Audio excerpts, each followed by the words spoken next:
Hello students and welcome to the channel the H classes. अगर आप मेरे channel पर नए आए हैं तो मेरे चैनल को सब्सक्राइब कर लें और बेल आइकन को प्रेस कर लें ताकि मेरे चैनल के नोटिफिकेशंस आपको मिलते रहें और आपको पता लगता रहे कि मैं कौन से वीडियोस को अपलोड कर रहा हूं और आपको जल्द से जल्द उनका पता लगता रहे। तो अब हमने चैप्टर 5 तक कंप्लीट अपना कर लिया है सिलेबस। मैं फिर एक बार पहले कहना चाहूँगा कि ये थोड़ी कंस्ट्रक्शन की आवाज़ पीछे से आती रहेगी, उसे आप थोड़ा इग्नोर करने की कोशिश करें क्योंकि जिस एरिया में मैं रह रहा हूँ वहाँ पर कंस्ट्रक्शन वर्क चलता रहता है। तो प्लीज़ आप उसे इग्नोर करें और आप मेरी आवाज़ पर कंसंट्रेट करने की कोशिश करें। चैप्टर 5 में हमने पंचायती राज के बारे में पढ़ लिया है। अब हम करेंगे चैप्टर 6। चैप्टर 6 है रूरल एडमिनिस्ट्रेशन। रूरल एडमिनिस्ट्रेशन क्या है? विलेजेस के बारे में या फिर जो रूरल एरियाज़ हैं उन वहाँ पर कैसे एडमिनिस्ट्रेशन होती है उसके बारे में। तो ये सब पढ़ने से पहले यहाँ पर एक स्टोरी दी हुई है मोहन और रघु के बारे में। इसकी मैं आपको एक समरी सी बता देता हूँ। और मैं एक और बात बताना चाहता हूँ कि ये वाला चैप्टर हम इसी वीडियो में कंप्लीट कर देंगे क्योंकि ये बहुत ही छोटा सा चैप्टर है। इसकी पूरी समरी मैं आपको इसी में बता दूँगा। तो ये जो स्टोरी है इसमें क्या होता है, एक मोहन है वो एक फार्मर है और रघु भी एक फार्मर है। दोनों फार्मर्स हैं और दोनों का जो लैंड है वो एक साथ है।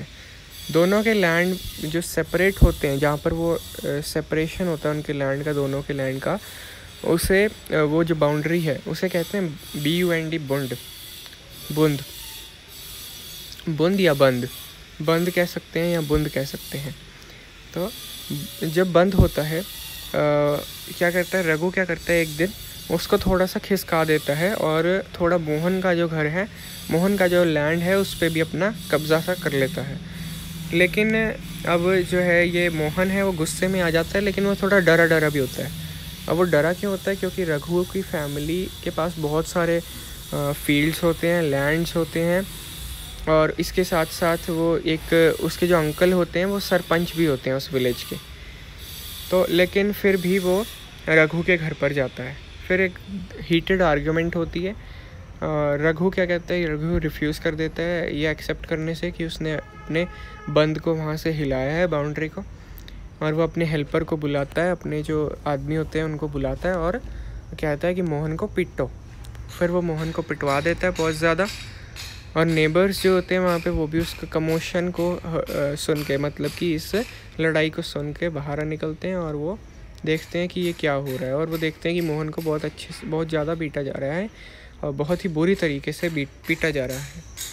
He was badly hurt on, उसके जो सिर पे और हाथों में चोट लग जाती है। फिर उसको फर्स्ट एड दिया जाता है नेबर्स के द्वारा ही।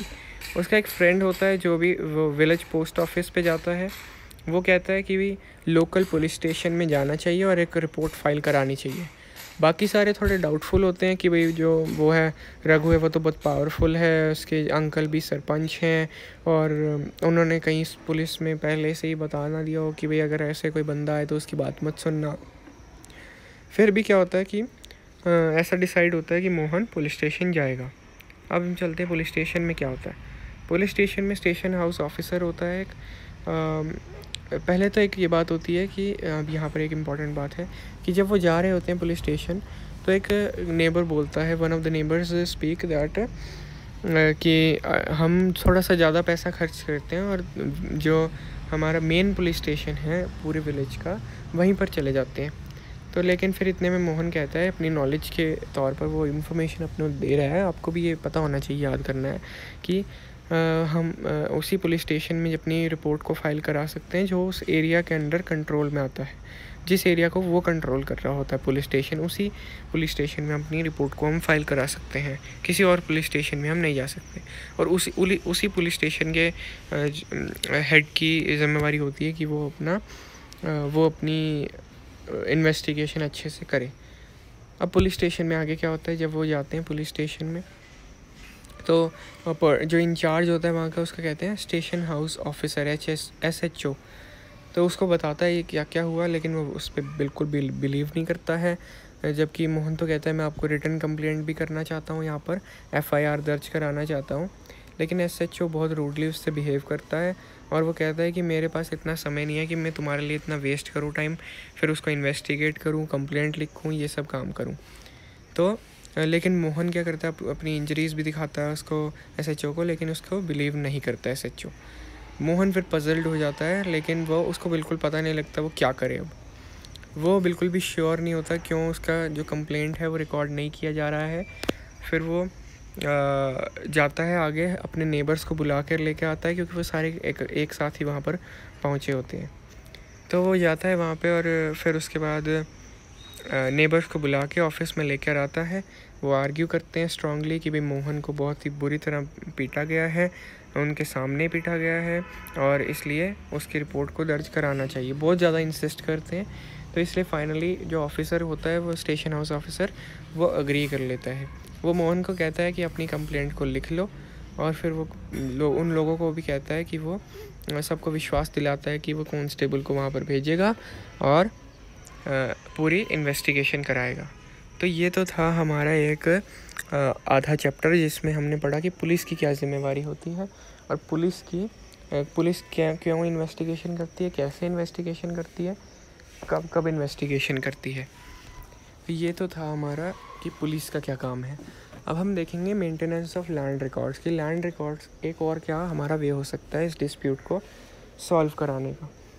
तो वो क्या हो सकता है, लैंड रिकॉर्ड्स की मेंटेनेंस की। अगर वो पुलिस स्टेशन जाने की बजाय क्या करते हैं, एक ऐसे आदमी के पास चले जाते हैं जिसके पास सारे लैंड के रिकॉर्ड्स हों, और वो फिर बता देता देख के अपने मैप में से चेक करके कि जो ये लोग कह रहे हैं कि भाई उसने अपनी बंद को खिसकाया है और लैंड बाउंड्री को मतलब खिसकाया है, कि वो खिसकाया है भी कि नहीं खिसकाया।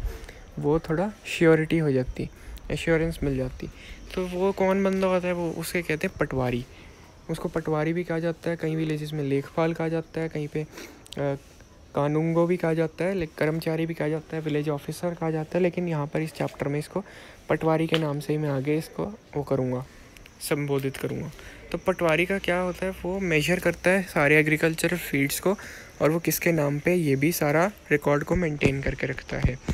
फिर ऐसा हो सकता था कि वो मतलब पूरे रिकॉर्ड में से चेक करके देख सकता था कि किसका लैंड कहाँ तक है और किसने बाउंड्री खिसकाई है या नहीं खिसकाई है, किसकी बाउंड्री कहाँ तक है, तो वो चेक कर सकता था। पटवारी क्या होता है, वो इस काम के लिए भी रिस्पॉन्सिबल होता है कि वो लैंड का रिवेन्यू कलेक्ट करे सबसे, और लैंड का रिवेन्यू कलेक्ट करने के बाद उसको गवर्नमेंट में उसका रिकॉर्ड भी दे दे कि मैंने इतना लैंड का रिवेन्यू कलेक्ट कर लिया है और इतना रह गया है। और फिर क्या कर सकते हैं, फार्मर्स अपने क्रॉप्स को चेंज भी कौन से क्रॉप्स उग रहे हैं, सारी इन्फॉर्मेशन उसको कलेक्ट करनी होती है और आगे देनी होती है।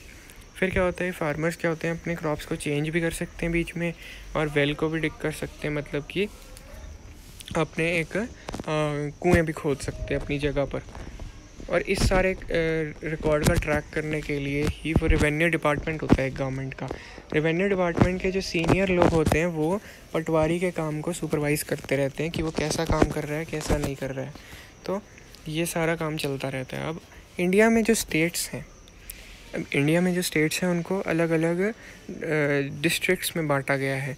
जैसे हरियाणा है तो उसको 20 बहुत सारी स्टेट्स में बांटा गया है। अभी मेरे को एग्जैक्ट नंबर नहीं याद है।